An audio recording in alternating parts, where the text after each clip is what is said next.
أهلا بكم متابعينا الكرام والأعزاء.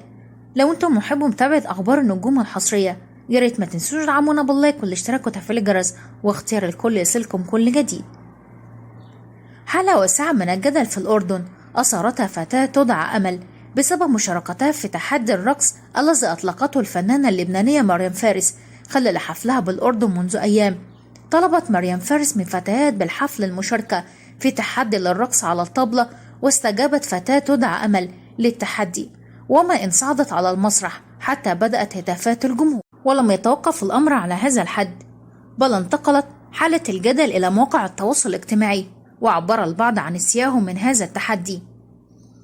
البعض عبر عن استيائه من أهالي هؤلاء الفتيات اللاتي شاركن في التحدي. وأطلت مريم فارس في حفلها بالأردن بفستان باللون الأزرق السماوي من تصميم جورج حبيقة من مجموعة خريف وشتاء، وكان فستانها مكشوفا من منطقة الصدر وشفاف من منطقة البطن.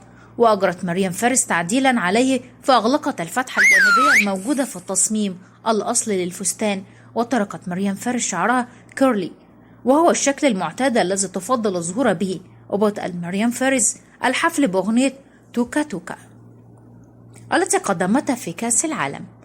وكانت مريم فارس قد أطلقت أغنية توكو تاكا بانطلاق كأس العالم عام 2022 بمشاركة مالوينكي عبر قناة فيفا. وطرحت مريم فارس مؤخرا أغنية قضيها انبساط، وصورتها على طريقة الفيديو كليب والأغنية من كلمات مصطفى حسن وألحان أحمد مصطفى وتوزيع وميكس هاني ربيع.